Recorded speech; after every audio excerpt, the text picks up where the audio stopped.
You have to wake up at 3 a.m. You need to work 80 hours a week. You need to start a $1 million business. This is the type of advice you'll often hear from online gurus and proponents of hustle culture about how to build wealth in your 20s. And this type of strategy might work for some people, but I ultimately don't think it's that sustainable. And in reality, I think the process of building real wealth in your 20s can actually be a lot more enjoyable and simpler. And so that's why in today's video, I'm covering 5 critical and actionable tips to building real wealth in your 20s that anyone can use. Let's get to it. So, just to kickstart this video, I'm 27. I turned 27 recently, and I definitely don't have everything figured out in life. I don't live in a mansion. I don't drive Lambos or Bugattis, anything like that. I'm not a multi-millionaire by any stretch of the imagination. But over the last few years, I've managed to graduate from college with a psych degree, quit my low-paying office job, and start a 6-figure online business that has helped me grow my wealth more quickly, all while traveling the world. And again, I don't have everything figured out, but over the last few years, I've definitely been able to accelerate my wealth creation and, wealth building process without working 80 hours a week, without suffering from burnout, and without following this kind of online hustle culture mentality that seems super popular these days. And so when I reflected on, some of the strategies I used or some of the steps I took that really helped with this process, I came up with 5 of them. And from, a 20-something-year-old to another, I wanted to share them with you in this video. So let's dive in. All right, so the first tip I want to share to building real wealth in your 20s is to start one kind of active side hustle. And so, hustle culture, for as much as I kind of don't like it, it has some good stuff going for it. And one of it is just the aspect of having a hustle in and of itself. In my experience, having one active side hustle per week is an amazing way for young adults to begin accelerating their income. And the reason I'm calling this an active side hustle is because it involves putting your time and energy into something in exchange for money. And so for me, what this looked like in my early 20s was freelance writing. At the time I was working a 9-to-5 job at a digital marketing agency, and I would moonlight a few hours every week or sometimes more than that after work for my freelance writing clients. And this wasn't crazy money. Like, I was only earning an extra few $100s per week a lot of those weeks, but this is the kind of money you can use to put towards rent or towards groceries or to pay off high interest debt. And yeah, it might not sound like much, but it really stacks up over time and it begins accelerating your income off the bat. An active side hustle is also super simple to start these days. I mean, you could use something like DoorDash or Uber Eats if you want to get into the gig economy. You could find a part-time job. You could do something fun like,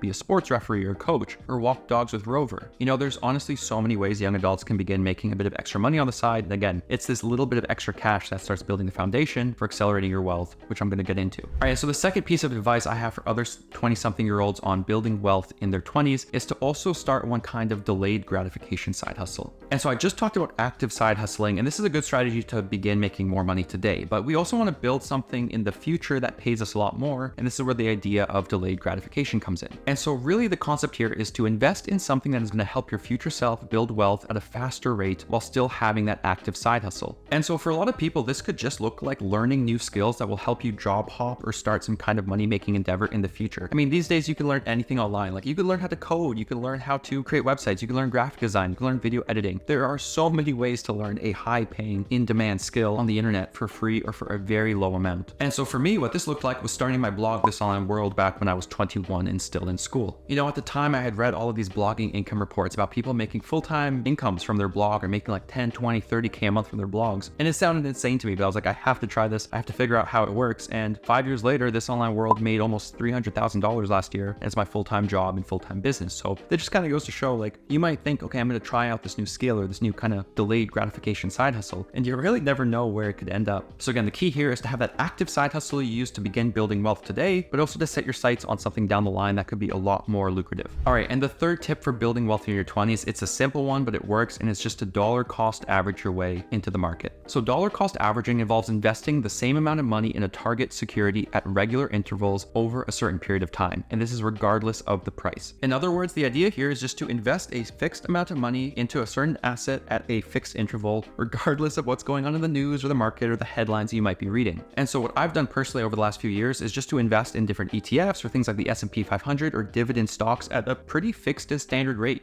I don't have time right now in my life to really research stocks that much. I also am not the best at it, so I'd rather just put my money in something that pays me 5, 6, 7% dividend yields or 7% annual returns or something like that. Do it consistently and just kind of forget about the noise going on. And really there's a few advantages of dollar cost averaging, especially for young people. And the first is just to take the guesswork and stress of trying to time the market out of the equation. And most people get timing the market wrong anyway. So again, in my opinion, you're better off just not to try it and to stick with a structured formula. And the second advantage is it just maximizes the time your money is actually working for you. I mean, how many times have you thought, oh, I should have invested in crypto, or I should invest in this stock, and you wait wait, and 6 months go by and the money's still in your bank account and you haven't done anything. Again, a lot of times just keeping it simple and doing things consistently is better than trying to be some kind of market wizard who times things perfectly. And the thing I like about dollar cost averaging is you don't need a lot of money to get started or to make an impact. I mean, just check out this compound interest calculator that shows what investing $500 a month at a 7% annual return does over 20 years if you reinvest. In 20 years, this is almost $250,000, and that's just $500 a month. So again, you could invest more as you begin making more. Now, if you want to get started, my advice is, again, keep things simple, do as much reading online of the free educational resources that are available, talk to someone at your bank,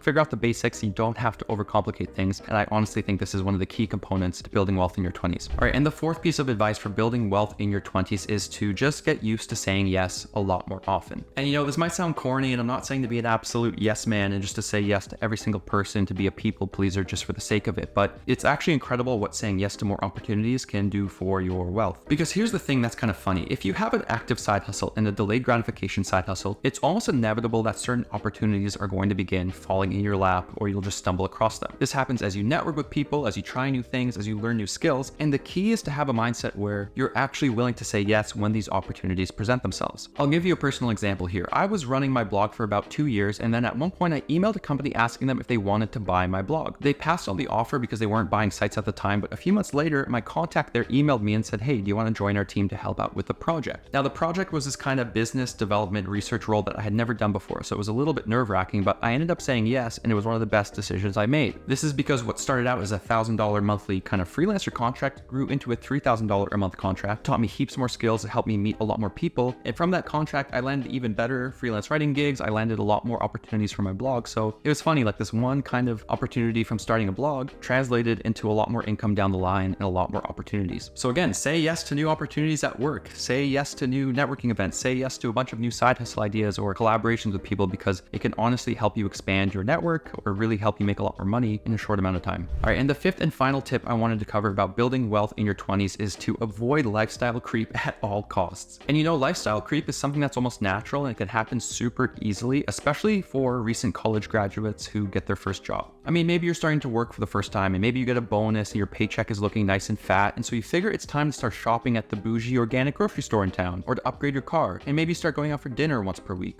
This is lifestyle creep 101, and this is where your monthly living expenses and lifestyle expenses begin to creep up alongside your income. Now, I'm not saying you have to live off of ramen noodles and never spend money on anything to build wealth in your 20s, but what I am saying is what a lot of young adults make the mistake of is their spending accelerates at the same rate of their income. And for some people, this never stops. I mean, there are doctors out there living paycheck to paycheck, and if you look at a lot of actual doctors or like white collar jobs, a lot of people are in massive amounts of credit card debt or don't have that much in their retirement savings. And so the bottom line is that young adults really need to learn how to budget, how to attack debt, and just avoid increasing your spending on just unnecessary shit that doesn't add value to your life. And so some of the most common areas of lifestyle creep that you might know about or might encounter include things like spending more on vices, going out to eat more, making impulse purchases, and just buying more expensive categories like designer clothing instead of regular clothing. And again, you don't have to stop spending, but consider spending your money on things that actually improve your life or matter. Spend things on a gym membership or spend things on a hobby that gives you a sense of fulfillment. Don't just buy materialistic things with a hefty price tag for the sake of it. Anyways, guys, that does it for 5 key tips I think everyone should know if they want to build real wealth in their 20s. Again, there's a lot of hustle culture stuff out there, a lot of online gurus, a lot of people flexing Lambos and mansions that they've rented, everyone telling you all of the ways to get rich quickly. But in reality, I think the process is simple, but you need to stay consistent for it to work. Again, I really haven't figured everything out. I'm never going to claim that, I'm just a 27-year-old dude trying to make money online and start businesses, but these are some of the tips that have really helped me over the last few years, so I hope at least one of them helps you out as well. If there's a tip you agree with or disagree with, or there's one you'd like to actually suggest as well for other 20-something-year-olds, let me know down in the comments as well. I always like seeing comments from you guys. But yeah, that's all for this one. Thank you guys so much for watching. Hope you have a fantastic week. I'll catch you guys in the next one.